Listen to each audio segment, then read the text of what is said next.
Hey guys, कैसे हो सब लोग। आज का हमारा टॉपिक है प्लेटलेट्स। आज हम प्लेटलेट्स के बारे में डिस्कस करने जा रहे हैं। प्लेटलेट्स की क्या प्रॉपर्टीज़ होती हैं, उनके क्या काम होते हैं, आज के लेक्चर में हम सब डिस्कस करेंगे। तो यार, तुम अगर नए हो तो चैनल को जल्दी से सब्सक्राइब कर लो। अपने और भी जो फ्रेंड्स हैं, बैचमेट्स हैं, उनके साथ शेयर करो और उन्हें भी बताओ कि हाँ, यहाँ पर जो है पूरी फिजियोलॉजी हम पूरी कवर करने वाले हैं। अभी ब्लड का यूनिट चल रहा है, उसके बाद नर्व मसल आएगी, उसके बाद CVS भी आएगा। सारे यूनिट हम कवर करने वाले हैं। और अगर ये नोट्स, ये स्लाइड्स भी आपको चाहिए हो तो आप जा सकते हैं मेरी इंस्टाग्राम आईडी पे। उसका लिंक डिस्क्रिप्शन में आपको मिल जाएगा। वहाँ पे जाकर के मेरे को फॉलो करो और ये सारे नोट्स जो हैं आपको मिल जाएंगे वहाँ पे। तो आज का हम टॉपिक शुरू करते हैं। आज का हमारा टॉपिक है प्लेटलेट्स। प्लेटलेट्स होते क्या हैं, याद करना। हमने पढ़ा है कि ब्लड में जो होते हैं दो कॉन्स्टिट्यूएंट होते हैं ब्लड के, मतलब दो चीज़ों से मिलकर ब्लड बना होता है। एक होता है प्लाज्मा, जो कि इसका लिक्विड पोर्शन होता है, और एक होते हैं फॉर्म्ड एलिमेंट्स। फॉर्म्ड एलिमेंट्स यानी कि सेलुलर पार्ट। उसमें आते हैं हमारे RBC, हमारा WBC और प्लेटलेट्स। क्लियर। अब प्लेटलेट्स जो होते हैं उनको हम थ्रोम्बोसाइट्स भी कहते हैं, और ये जो है मेगा कैरियोसाइट्स के ब्रेक होने की वजह से बनते हैं। क्लियर। प्लेटलेट्स और thrombocytes are formed elements of blood. ये छोटे होते हैं, स्मॉल होते हैं, कलरलेस होते हैं एंड नॉन न्यूक्लिएट होते हैं, यानी कि इनके अंदर न्यूक्लियस नहीं होता। इनकी नॉर्मल रेंज जो होती है वो क्या होती है, 2 लाख। अगर ये किसी को नंबर पढ़ने में आलस आ रहा हो उसके लिए, और 2 लाख से लेकर के 4 लाख तक इनकी रेंज होती है पर 100 ml या फिर पर क्यूबिक मिलीमीटर। क्लियर। फिर इनका शेप क्या होता है, ये स्पेरिकल होते हैं, रॉड शेप के होते हैं, और जब इनएक्टिव होते हैं तो इनके अंदर फिलोपोडिया देखने नहीं मिलता। याद रखना, जैसे कि यहाँ पे देखो, हमें ये स्ट्रक्चर देखने मिल रहा है, इसको हम कहते हैं फिलोपोडिया। ये जो है ना एक्सटेंशंस जो हमें देखने मिल रहे हैं, इनको कहते हैं फिलोपोडिया। अगर हमारा प्लेटलेट जो है इनएक्टिव है तो उसके अंदर हमको फिलोपोडिया देखने नहीं मिलेगा। अगर एक्टिव है तो उसके अंदर ये देखने मिलेगा। उसका भी अपना रीज़न है, आगे हम इसको पढ़ेंगे। Clear. Inactivated platelets are without processes or philopodia, and the activated platelets develop processes or philopodia. Clear? Okay. अब प्लेटलेट के अंदर क्या होता है, वो किस चीज़ों से बनता है। एक तो होता है हमारा सेल मेम्ब्रेन, सरफेस मेम्ब्रेन जो होती है हर सेल के आसपास होगी। माइक्रोट्यूब्यूल्स होते हैं और साइटोप्लाज्म होता है। यही चीज़ें होते हैं जो हमारे प्लेटलेट में होते हैं। साइटोप्लाज्म में भी फिर ऑर्गेनेल्स आ जाते हैं एंड ग्रैन्यूल्स आते हैं। ग्रैन्यूल्स बहुत इंपॉर्टेंट होते हैं प्लेटलेट्स के, क्योंकि यही जो ग्रैन्यूल्स होते हैं वो ऐसे सब्सटेंस रिलीज करेंगे जिनके जो सिक्रीशंस हैं वो ब्लड क्लॉटिंग में हेल्प करेगा। Cytoplasm of platelets contain cellular organelles, like हमने पढ़े हुए हैं, गोल्जी अपैरेटस होता है, माइटोकॉन्ड्रिया होता है, एंडोप्लाज्मिक रेटिकुलम होता है, माइक्रोट्यूब्यूल्स होते हैं, एंड ग्रैन्यूल्स। ग्रैन्यूल्स जो होते हैं दो टाइप के होते हैं, यहाँ पे लिखा भी है। एक होते हैं अल्फा ग्रैन्यूल्स जो कि 50 to 80 नंबर्स होंगे पर प्लेटलेट में, एक प्लेटलेट में, और डेंस ग्रैन्यूल्स होते हैं। अल्फा बीटा नहीं होता, यहाँ पे अल्फा एंड डेंस होते हैं। क्लियर। जो 3 से लेकर के 8 होते हैं पर प्लेटलेट। क्लियर। ओके। अब अल्फा ग्रैन्यूल्स में क्या होता है, हम क्यों जाने कि इसमें होता क्या है, क्योंकि यही चीज़ें जो हैं आगे जा कर के हमारे ब्लड क्लॉटिंग में हेल्प करती हैं। क्या इसके अंदर क्लॉटिंग फैक्टर्स होते हैं, टोटल कहने को 13 होते हैं, बट एक्चुअल में 12 क्लॉटिंग फैक्टर्स ही होते हैं। 6th वाले की जो एग्जिस्टेंस है वो हम कंफर्म नहीं कर पाए हैं अभी तक। इसका हम श्योर नहीं है कि ये है या नहीं है, इसलिए 13 लिखते हैं, बट होते एक्चुअल में 12 ही है। क्लियर। क्लॉटिंग फैक्टर्स होते हैं फाइब्रिनोजेन, 5th क्लॉटिंग फैक्टर होता है और 13th होता है। क्लियर। इन सब के नाम भी जो है हम आगे पढ़ेंगे। ब्लड क्लॉटिंग जो है अगर जो हमारा नेक्स्ट टॉपिक होने वाला है, अगला हमारा हीमोस्टेसिस है, एंड उसके बाद है हमारा ब्लड क्लॉटिंग। उसमें हम सारे क्लॉटिंग फैक्टर्स, उनके नाम भी पढ़ेंगे, उनके क्या काम होते हैं, क्या रोल होता है, पूरी प्रोसेस क्या होती है। क्लियर। वॉन विलेब्रैंड फैक्टर, ये जो होता है ग्लाइकोप्रोटीन होता है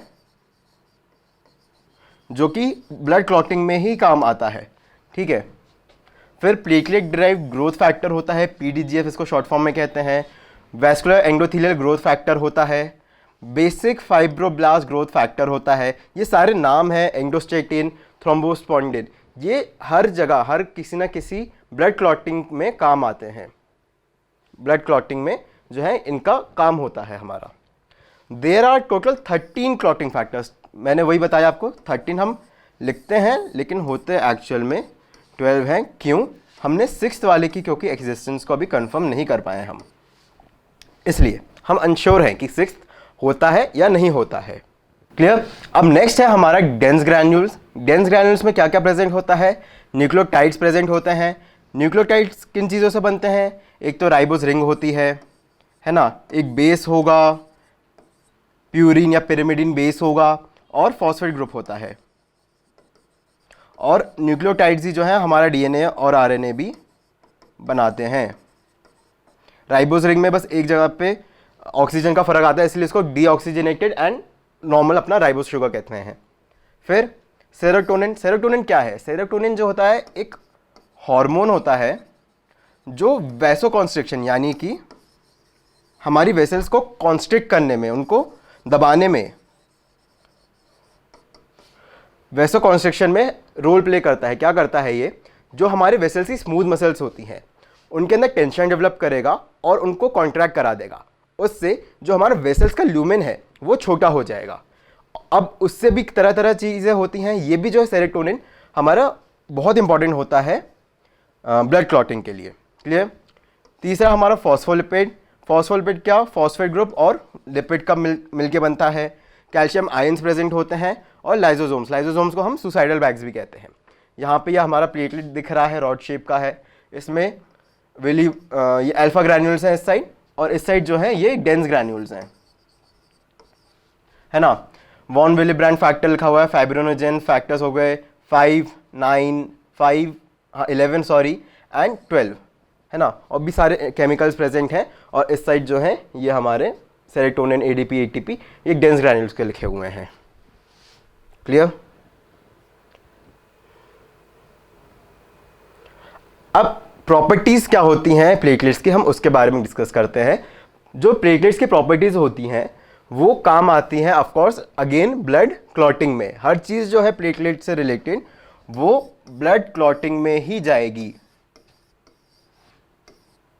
बहुत सबसे ज़्यादा मेन काम जो है प्लेटलेट का वो ब्लड क्लॉटिंग ही है, इसलिए हर चीज़ जो है उसकी ब्लड क्लॉटिंग से ही रिलेट करेगी। आगे जाकर के ये सब चीज़ें जो हैं हमारे हीमोस्टेसिस में, ब्लड क्लॉटिंग में हम फिर से डिस्कस करेंगे, शॉर्ट में डिस्कस करेंगे वहाँ पे। यहाँ पे अच्छे से समझ लेते हैं क्या होता है। ठीक है? अब प्लेटलेट्स की 3 यूनिक प्रॉपर्टीज़ होती हैं, इनको द 3 A's भी कहते हैं। ठीक है? 3 A क्या क्या? Adhesion, aggregation and activation and release. ये 3 प्रॉपर्टीज़ होती हैं। इनके अलावा एक प्रॉपर्टी और होती है जिसको हम कहते हैं एग्लूटिनेशन। हर एक प्रॉपर्टी का क्या मीनिंग है अभी समझते हैं। एडहेशन का मतलब होता है चिपकना, टू स्टिक। हमारा जो फेविकॉल हम लाते हैं, फेविक्विक लाते हैं, वो एडहेसिव होते हैं, यानी वो चीज़ों को चिपकाएंगे। क्लियर? एग्रीगेशन का क्या मतलब होता है?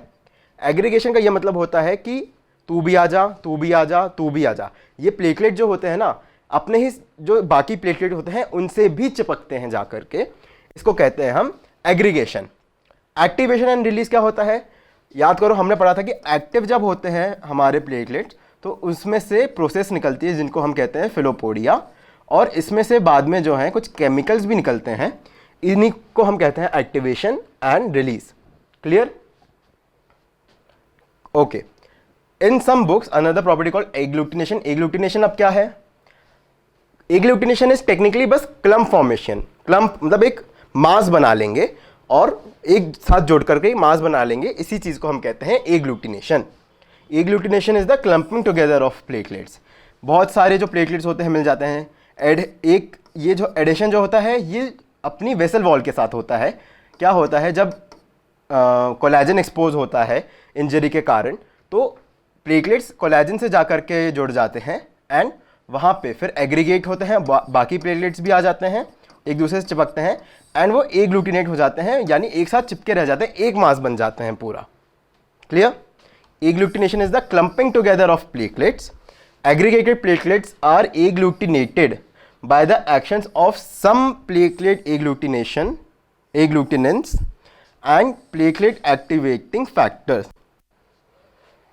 वही चीज़ है कि एक दूसरे से चिपकेंगे, क्लम्प बना लेंगे और ये जो है बाकी दूसरे फैक्टर से इफेक्ट होगा।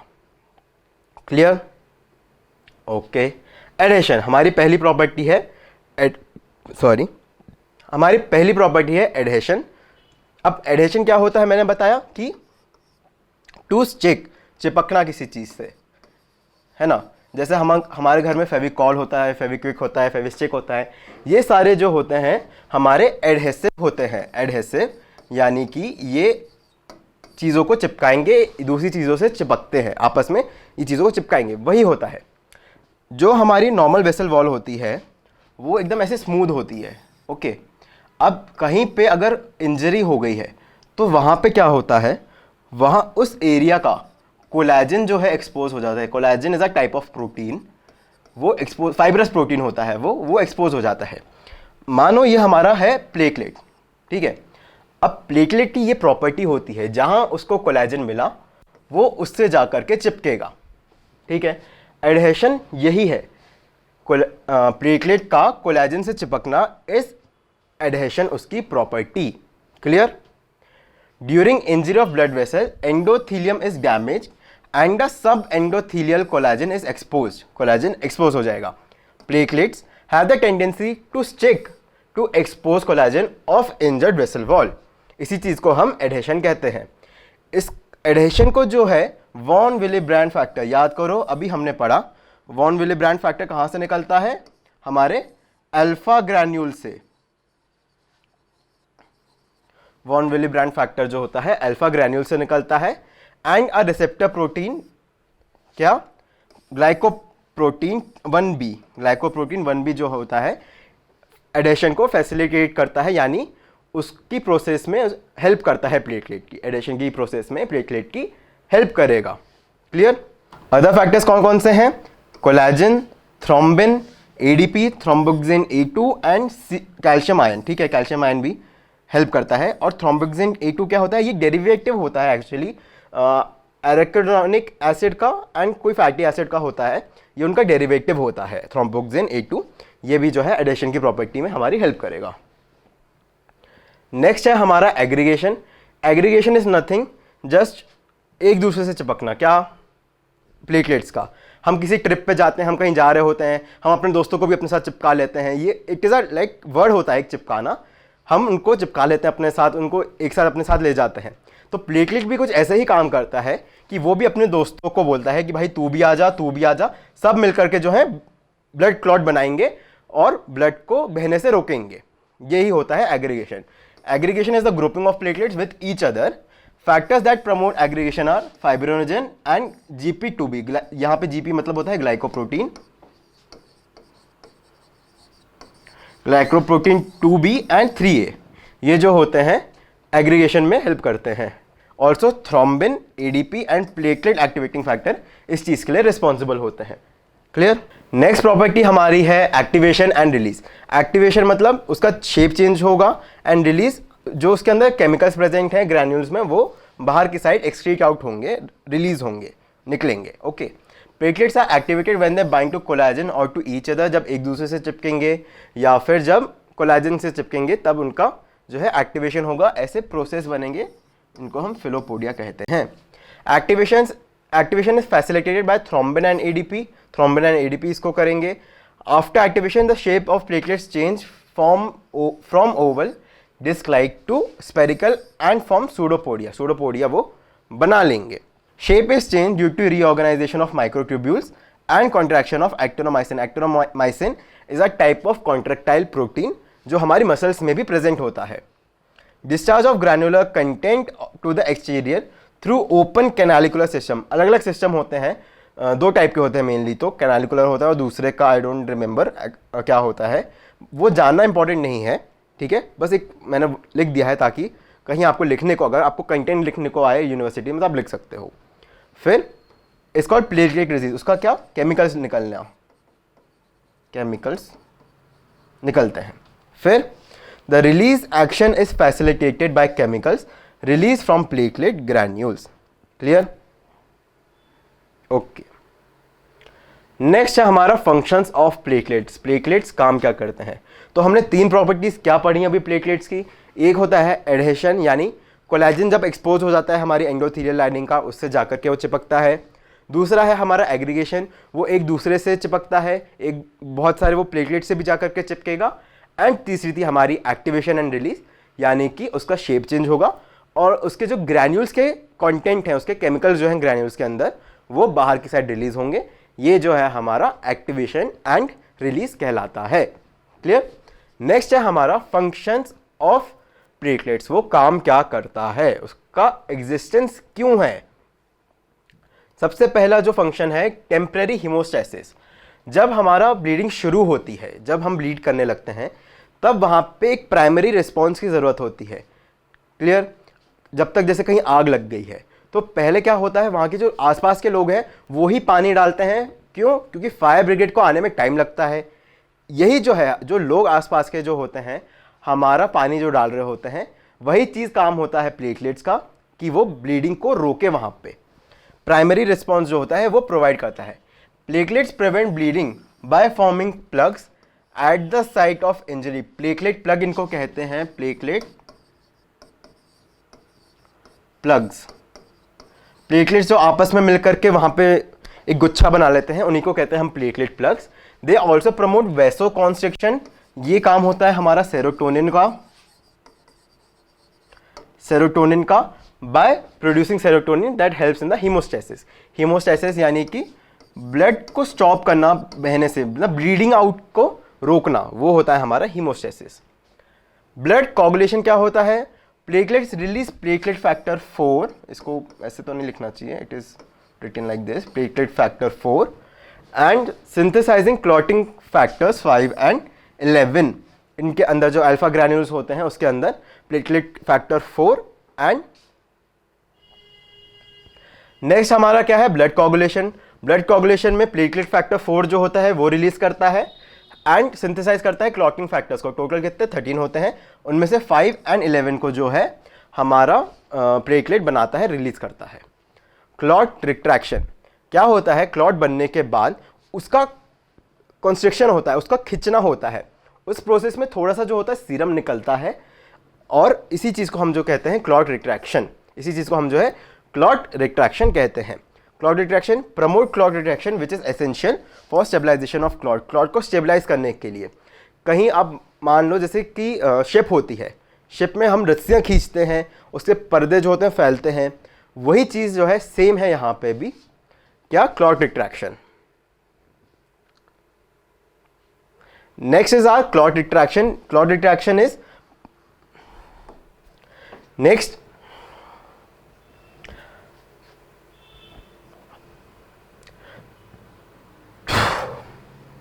तो हमारी पहली प्रॉपर्टी है टेम्परेरी हीमोस्टैसिस। टेम्परेरी हीमोस्टैसिस क्या होता है?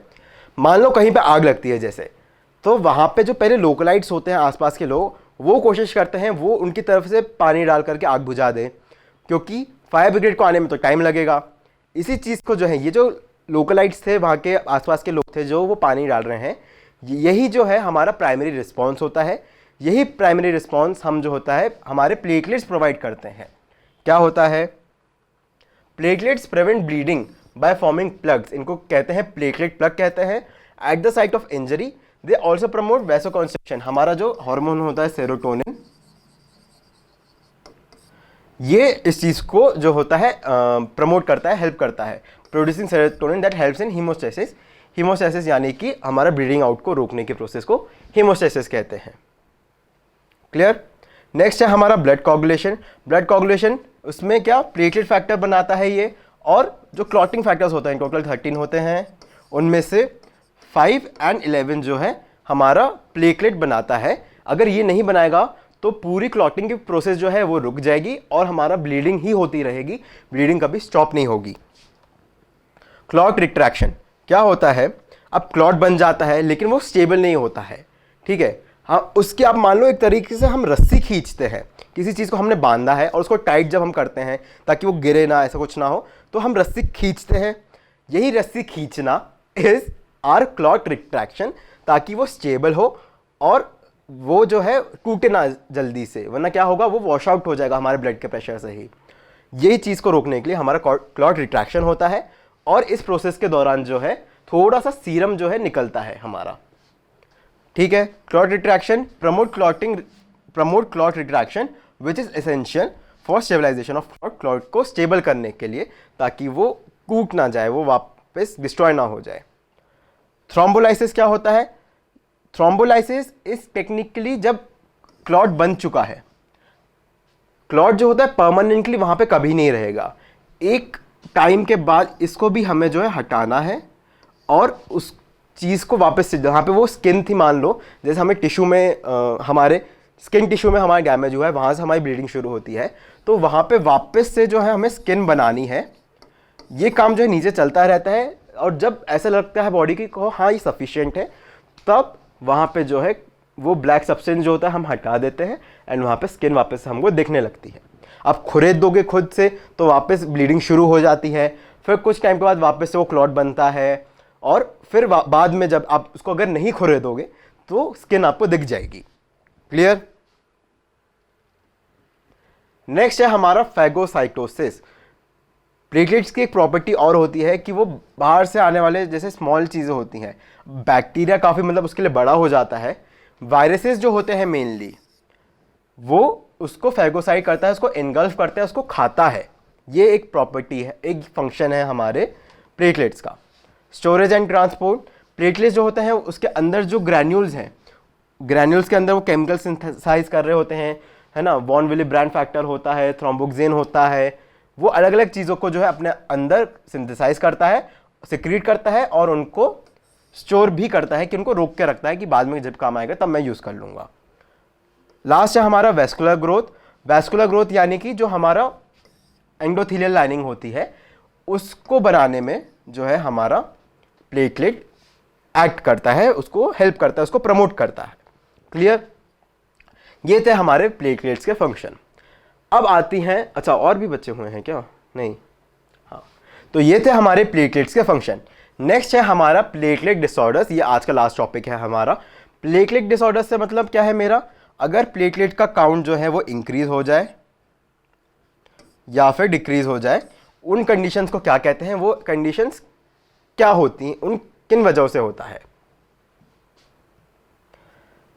आज का लास्ट टॉपिक है हमारा प्लेटलेट डिसऑर्डर्स। प्लेटलेट डिसऑर्डर्स में कैसे बोल सकता हूं क्या होते हैं। अब लास्ट टॉपिक है आज का हमारा प्लेटलेट डिसऑर्डर्स। प्लेटलेट डिसऑर्डर्स से मेरा मतलब है कि उनका काउंट इंक्रीज हो जाना या डिक्रीज हो जाना। प्लेटलेट का काउंट इंक्रीज होता है तो उसको मैं कहता हूं थ्रोम्बोसाइटोसिस, और अगर काउंट डिक्रीज होता है तो उसको कहता हूं मैं थ्रोम्बोसाइटोपिनिया। पीनिया वर्ड यानी कि डिक्रीज होना, उसका कंटेंट, किसका काउंट जो होता है डिक्रीज हो जाना, उसको कहते हैं क्या? थ्रोम्बोसाइटोपिनिया। उसको कहते हैं thrombocytopenia. Thrombocytopenia decrease in platelet count below 1.5 lakh. Normal क्या होता है 2 लाख से लेकर के 4 लाख होती है पर क्यूबिक मिलीमीटर। उससे अगर कम हो जाता है तो उसको थ्रोम्बोसाइटोपिनिया की कैटेगरी में रखते हैं। क्रिटिकल काउंट बहुत इंपॉर्टेंट है। क्रिटिकल काउंट में क्या होता है कि चलो 1.5 लाख भी हो गया, लेकिन 50,000 से अगर आपका प्लेटलेट काउंट गिरता है देन इट इज़ लाइक बहुत इम्पॉसिबल कंडीशन है, बहुत ही ज़्यादा रिस्की कंडीशन है आपको ट्रीट कर पाना। Clear? Critical count, platelet count less than 50,000 पर क्यूबिक मिलीमीटर, क्योंकि आप सीधा 2 लाख से 50,000 आ गए हो, अब पता नहीं क्या होगा आपका। ठीक है? अगर ड्यू टू कोई इन्फेक्शन हो सकता है, acute infection, acute leukaemia. Leukaemia क्या होता है? WBC का कैंसर जो होता है उसको हम ल्यूकेमिया कहते हैं। वाइट ब्लड सेल्स ज़्यादा बनने लग जाते हैं, प्रोलिफरेट करने लग जाते हैं, कैंसरस हो जाते हैं, इसी चीज़ को हम कहते हैं ल्यूकेमिया। ट्यूबरकुलोसिस, TB हमारा, परप्यूरा एक नया वर्ड है। क्या होता है? हमारे स्किन पे क्या होते हैं, पर्पल स्पॉट्स दिखने लग जाते हैं किसी वजह से, उसको हम कहते हैं परप्यूरा। पर्पल स्पॉट्स दिखने लग जाते हैं हमको, इन्हीं को हम कहते हैं purpura. Aplastic and pernicious anaemia. Aplastic anaemia क्या होता है? हमारा बोन मैरो उतना जो होता है केपेबल नहीं रहा है, उतनी उसकी कैपेसिटी नहीं रही है अब परफॉर्म कर पाने की। एंड पर्निशियस एनीमिया हमारा डिफिशियंसी से होता है B12 की एंड फोलिक एसिड की। फिर थ्रोम्बोसाइटोसिस यानी कि increase in platelet count more than 4.5 lakh, ठीक है, 4.5 लाख से अगर हमारा प्लेटलेट काउंट इंक्रीज हो जाए पर cubic millimetre, of course standard है ये, अगर इससे ज़्यादा हमारा प्लेटलेट काउंट हो जाता है तो उस कंडीशन को हम कहते हैं थ्रोम्बोसाइटोसिस। ये किन वजहों से होता है? एलर्जिक कंडीशंस हो सकती हैं, एस्फैक्सिया हो सकता है, हिमरेज हो सकता है एंड रूमेटिक फीवर हो सकता है। रूमेटिक फीवर, रूमेटिक अर्थराइटिस अलग चीज़ें हैं दोनों। Rheumatic arthritis is a autoimmune disorder. Clear? तो ये थे हमारे क्या, प्लेटलेट डिसऑर्डर्स। ये थी हमारी आज की लास्ट स्लाइड और इसी के साथ आज का लेक्चर जो है ख़त्म होता है। अगर आपको वीडियोस पसंद आ रही हों, आपको लेक्चर्स पसंद आ रहे हों, आपको समझ आ रहा हो, तो आप मेरे को सपोर्ट कर सकते हो सब्सक्राइब करके। 75% लोग जो होते हैं सब्सक्राइब नहीं करते हैं, मैंने देखा है अभी स्टैटिस्टिक्स में। बट ऐसा मत करो, आपको जो है रेगुलर बेसिस पे लेक्चर मिल रहे हैं, आपका पूरा कोर्स जो है कवर मैं करूँगा, आप उसकी चिंता मत करो, ठीक है। आपको ये नोट्स चाहिए वो भी मैं प्रोवाइड कर रहा हूँ आपको। इंस्टाग्राम आईडी पे आप जा करके वहाँ से इनके स्क्रीनशॉट ले सकते हो, इनको वहाँ से पढ़ सकते हो। क्लियर? ठीक है। तो यार इसी के साथ आज का लेक्चर ख़त्म करते हैं, मिलते हैं अगले वीडियो में।